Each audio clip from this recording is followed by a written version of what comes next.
अस्सलाम स्टूडेंट, अब हम कंप्यूटर का नेक्स्ट टॉपिक स्टार्ट करने लगे हैं जो कि है history of computers. History of computers में हमारे पास ज्ञान मशीन्स टू स्मार्ट रोबोट्स आती हैं, मतलब बहुत बड़े कंप्यूटर्स जो कि पूरे एक रूम में आ जाते थे, उनसे अब जो छोटे स्मार्ट रोबोट्स हैं हमारे पास, उन तक क्या कहानी है, इस सब के बारे में अब हम पढ़ेंगे।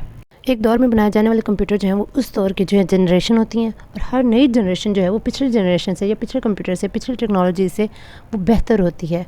ठीक है जी, अब हम चलते हैं फर्स्ट जनरेशन ऑफ कंप्यूटर की तरफ। 1940 से 1955 के दौरान बनने वाले तमाम कंप्यूटर्स को जो है वो फर्स्ट जनरेशन का नाम दिया जाता है। ये इन कंप्यूटर्स में वैक्यूम ट्यूब्स यूज़ होती थी, और ये कंप्यूटर्स जो है वो रूम में एक पूरी दीवार के बराबर जो है वो जगह लेते थे।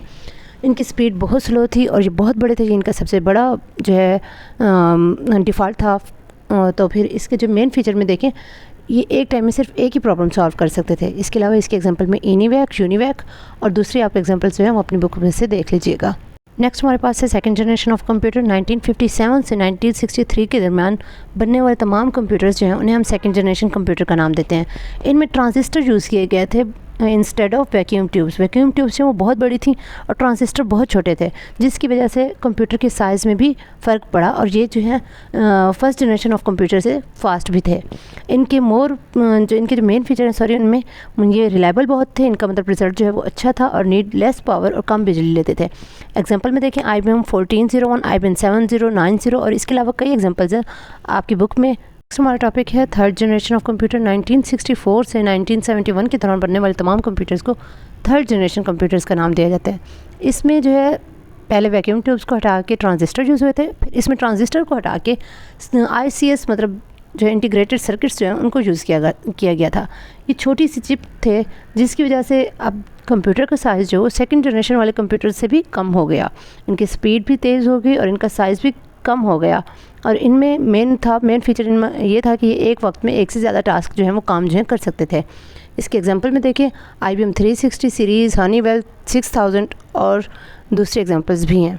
नेक्स्ट हमारे पास फोर्थ जनरेशन ऑफ कंप्यूटर। 1907 से ये स्टार्ट हुए बनना और 1980 तक इस दौरान बनने वाले तमाम कंप्यूटर्स को वो फोर्थ जनरेशन ऑफ कंप्यूटर्स में डाला गया। इसमें जो है माइक्रो प्रोसेसर यूज़ हुए। ये जो है वो इंटीग्रेटेड सर्किट से भी कम जो है छोटी साइज़ की चिप्स थी, और उसमें इंटीग्रेटेड सर्किट कई लगाए जाते थे, मतलब कई चिप्स लगाई जाती थी, लेकिन ये सिंगल चिप जो है माइक्रो प्रोसेसर की वो इनफ थी एक कंप्यूटर के लिए। इसमें स्पीड भी ज़्यादा हो गई, साइज़ भी कम हो गया, इतना कम कि ये आपकी एक डेस्क पर आ गया, जिसे पर्सनल कंप्यूटर कहा जाता है, PC कहा जाता है। इसमें इनको यूज़ करना आसान था और ये बहुत पावरफुल थे। ठीक है, और इसके एग्जांपल में आपके पास एप्पल कंप्यूटर और जो स्टार्टिंग में आने वाले पर्सनल कंप्यूटर हैं वो इनमें शामिल हैं। 1980 के बाद बनने वाले तमाम कंप्यूटर्स हैं वो फिफ्थ जनरेशन का हिस्सा हैं, और ये 1980 से अब तक बनने वाले तमाम कंप्यूटर्स हैं वो फिफ्थ जनरेशन का हिस्सा हैं। इनकी जो बेस थी वो आर्टिफिशियल इंटेलिजेंस पर बेस करते थे, और ये बहुत पावरफुल, बहुत फास्ट थे। इन कंप्यूटर का जो है मेन फीचर वो ये था कि कंप्यूटर्स एक टाइम में कई काम भी कर सकते हैं, उसके अलावा ये थिंक भी करते हैं, लर्न करते हैं अपनी जो है एरर्स से, ये जो है लर्न करते हैं। जैसे रोबोट है, रोबोट को अगर हम कोई एक काम कहते हैं, वो गलत करते हैं, हम उसे दोबारा कहते हैं, देन वो चीज़ उसका एक्सपीरियंस बन जाती है और वो नेक्स्ट हम उस एरर को जो है रिपीट नहीं करता। ठीक है, ये हो गई हमारे तमाम जनरेशन ऑफ कंप्यूटर। अब हम इन तमाम जनरेशन ऑफ कंप्यूटर्स को एक टेबल की फॉर्म में चेक करते हैं और उनका आपस में कंपैरिजन करते हैं।